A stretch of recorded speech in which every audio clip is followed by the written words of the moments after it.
What's going on, everybody? It's your boy Spencer. Taking a look at Ice Barrier. This is my most updated list. I'm actually pretty happy with where it's at right now. So, it's a deck I've followed for a long time. Ever since the structure deck came out, for some reason, I've become really attached to this. I'll talk about. I'm going to go card by card. Then afterwards, I'll show some gameplay. I'll show a little bit of variation of things that I played and maybe why I've taken them out. But to start things off is 2 Gamma Seal.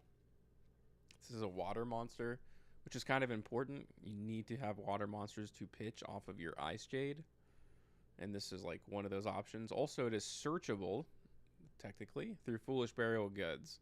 If you send Ice Barrier, the trap card, you get to send like a high-level water monster. I think it's 5 or higher. Then you get to add one from your graveyard to your hand.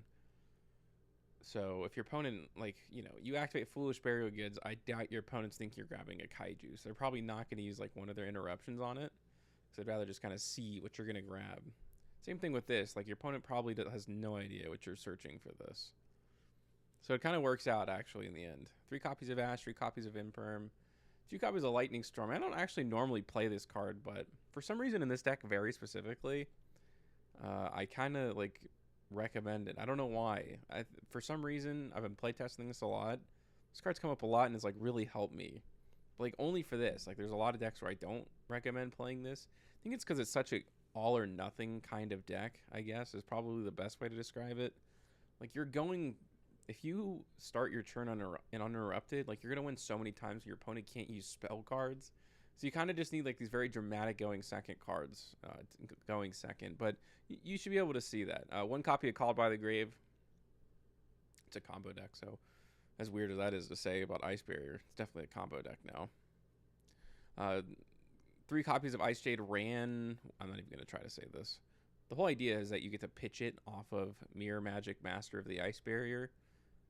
So this searches you before you ever normal summon, which is great. To go along with 3 medallions, a lot of searchers. Play Pride of Prosperity, you get a bunch of cards off of Foolish Burial Goods. Everything pluses you, almost everything. This interaction does. Right, Ice Barrier does. This presses you like crazy. So you get a lot of value out of these cards. Also, this card is good to pitch with Crystal Shark because you can just bring it back.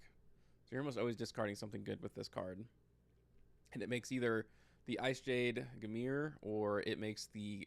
First of all, the fact that these cards aren't out yet is kind of annoying in my opinion. I didn't realize that until I started playing this this week. It's how are these cards not out yet? I feel like they were announced so long ago, but... Yeah, this card is also a 1-card Lancia. Why this card isn't an Ice Barrier monster is kind of annoying, but it is very good as an Ice Jade type floating effect.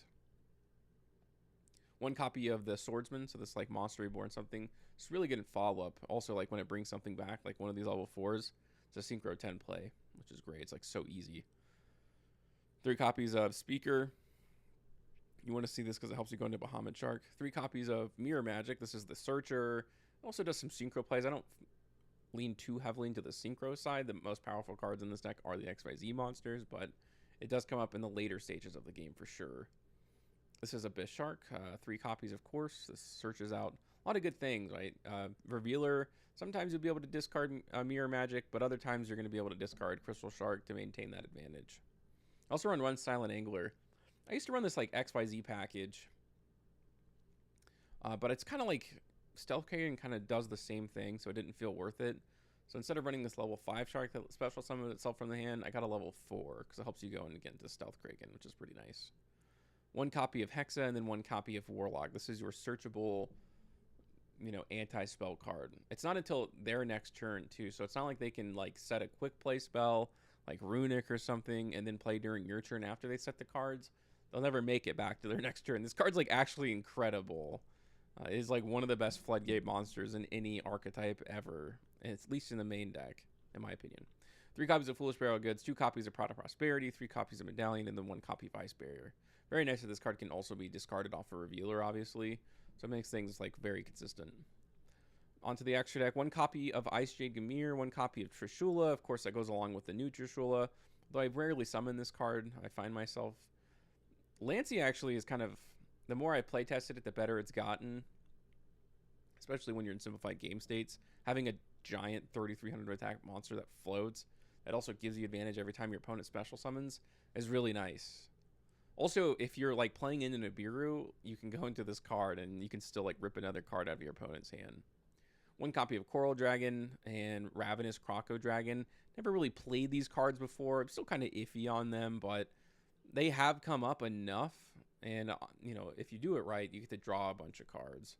One copy of Chen Ying. This is just, one of the best Synchro 10s. That's a water, if not like the only other than Gamir. So, of course, you're going to play it. These cards are just like whatever. I'm going to talk about like a small engine I used to play. But Brionic, one copy of Gun Gear. This is Bahamut Shark, totally awesome. Number 4 Stealth Kragan. And I do run one spawn. So when this dies, it brings this guy out. And that can really come up. Also, I really like it in this deck specifically because it can attach things like Toad. So when it leaves the field, it adds a card to a hand. It can attach Mirror Magic of the Ice Barrier. So when it goes to the graveyard, it searches you an Ice Barrier card, which is like really relevant to me, actually. It's like a pretty good, like just running it at 1. One copy of Zealantis. The whole point of playing this, besides it being a water, which is nice, is that you get locked in the water. So when you banish everything, your opponent's cards don't come back. And then one copy of Coral Anemone. It's your Monster Reborn. It helps you when you Foolish Burial from the deck to bring it out. This isn't my side deck. These are just like, and you'll see a couple replays where I do use this. You just don't get to see it consistently enough. That's why I kind of took it out. But yeah, like with this little Foolish Burial Goods package, you can get Sleepy Maiden, which is a free special summon. You're almost always going to make Coral Anemone. And this card is a free special summon. It turns into the Triangle, and then Triangle adds this back, so it's free discard fodder to get you Marincess Wave. And the reason that I like this monster, besides it looks cool, is it's a monster negate and a spell negate. And more importantly, actually, your opponent can only target it for attack. So it kind of fits really well into the whole Ice Barrier theme. Because the whole thing is just to protect your Warlock. That's kind of the most important objective ever. But there are easier ways to get there, and I was like playing this and I just didn't see it. In fact, I was like bricking more with Marincess Wave than I was actually using the engine. But you can still definitely justify using it. It's only one card, like only a couple cards in the main deck. I'm going to go ahead and show some replays. I have like a lot to show. Like the end board is like quite good for sure. Let's do this against Yubel, and then I'll show Tempai. So Lightning Storm and Kaiju are really good because I'm going to be able to get rid of his Yubel monster. So I kind of, for some reason, I feel like it maybe just in this format specifically, like these two cards are particularly good. And again, it's nice that this card's searchable because your opponent's probably not going to see it coming. I don't know if he's going to go for the rank 10, the Omni Negate. I think that's the Super Poly one. And then there he goes. Okay, so I'm probably going to Kaiju the Omni Negate and then, get rid of his back row. Then I have like Trishula, you know what I mean? So that's not a problem like at all. Being able to discard this to search is like really, really cool. And once you're like going second, you don't have to send Warlock because you're probably like in a game-winning stage or your opponent's low on resources naturally.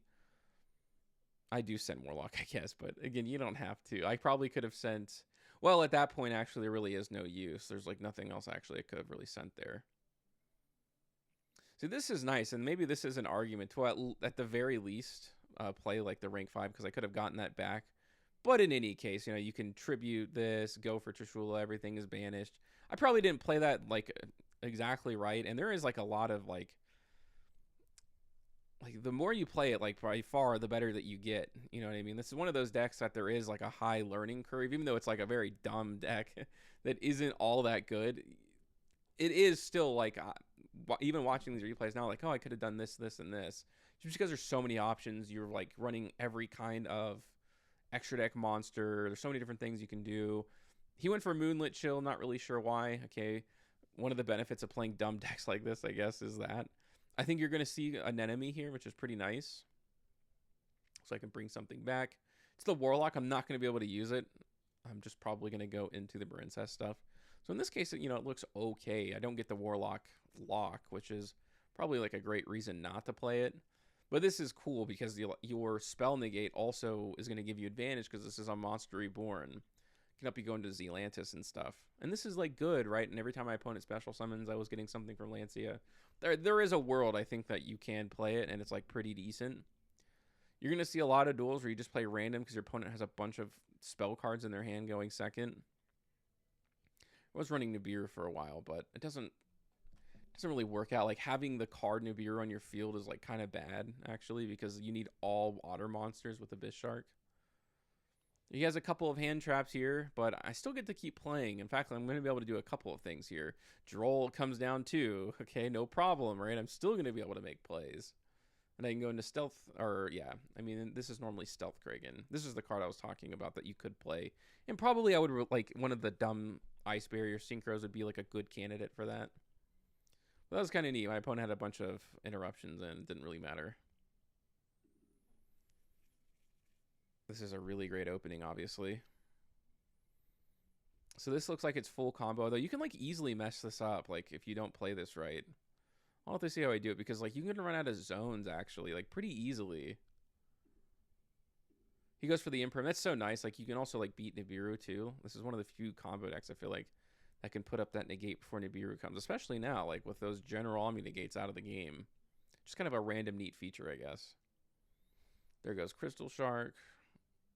Or Stealth Kragan normally. I was playing this for a long time. And then I get to bring this back. My opponent can activate graveyard effects. They can't activate spells. Nothing can be destroyed by card effects like no Raigeki or Lightning Storm or something. And you also have protection like for your opponent's normal summon on Warlock. And you always have enough for lethal on board, that's pretty cool. So no Mirror Force either, I guess. This is against... I just skipped that one. That's fine. This is against Orchest. Every hand's kind of a good hand. There's just too many consistency cards in the deck now. This is just so great. Like, this card makes all the difference in the world. It's the best Ice Barrier card ever created.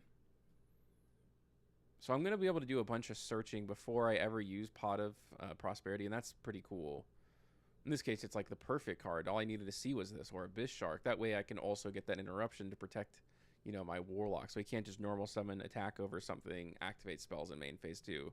Because otherwise the lock means nothing. This is so simple, but it's so good, right? Like your opponent a lot of times is not going to have anything to combat this because of their consistency cards. Now he didn't, luckily for me, didn't have an extra copy of Fenrir. That would have been terrible. Yeah, this is also an Aqua Monster. Isn't that funny? Like, so you can actually use that. Now, he does go into this, but, like, you're locked out of summoning, right? I was like, oh, my gosh, King Sarcophagus. I was like, oh, wait, never mind. I'm totally going to destroy him on the crackback. 100%. Having the Monster Reborn is so good. I could pop this card. It doesn't have 3,000 attack, right? Called by the Grave doesn't really matter, right? I still have tons and tons of plays. And that was obviously enough for lethal just right there. I didn't have to do anything else. This is against Mikanko. I mean, as you might imagine, this is a very good matchup because my opponent probably can't activate their equip cards, which is really rough. I just have to stop the one that maybe like equips it from the deck or something. And again, I could go into Kamir, but I do like to go in this first in this case because if my opponent again Nibiru's me, at least I can bring out Trishul to rip another card out of his hand, which is better than nothing than just ending on a Nibiru token. See, in this case, when I go into the Synchro early, I kind of have to do some weird things, right? The Warlock lock is so important. It was a misclick. I did not mean to do this, but here's the cool thing. Like, my opponent Kaiju's me, and yeah, that counts as a special summon. You can bring, like, you can bring out an Ice Bear from literally, like, anything at all. And then my opponent scoops. If he has spell cards, what is he going to do? What is he going to do? This is against Ashen. I'll show a couple more. I have so many. Maybe I'll do like an extra gameplay video at some point, but hopefully you get the point. Let's see what I end up searching here. Okay, it is the Crystal Shark. I do run 2 copies, or 2 like targets for Abyss Shark, pretty much for this exact reason. I like having Crystal Shark in the graveyard because you can always like bring it back. Though it is kind of tough, like in this deck specifically, like I'm not running multiple Stealth Kragan. Maybe I should. Maybe it's like a big change I need to do. Just because of how easy it is to bring out. So, like, if he pops this is going to, you know, obviously trigger. I think he had Forbidden Droplets, but that didn't really matter too much. I think he gets to grab this back. I can pop a card, and it doesn't really matter what he brings out. He did special summon a monster, so I get to bring out a play starter from the deck, right? Normally you're bringing out, you know, a Floodgate, but in this case, I didn't need to. Like, the versatility of this card is, like, really, really fun. Couldn't find anything. Unbelievable. I did just want a card, I guess, at that point to discard. Kind of stinks, though. I still have Stealth Kragan. I still have Called by the Grave, so that's pretty cool, especially because I think he has, like, some of his most important ones in the grave. Everything's a Pyro, but I don't think that mattered at all. This is against Fallen of Albaz. I think this will be the last one that I show. Of course, this is a great matchup against Fallen of Albaz. Go ahead and ash that. I think this just draws 2 for you. I'm not really sure how far this engine went, but yeah, this is where Lightning Storm comes in.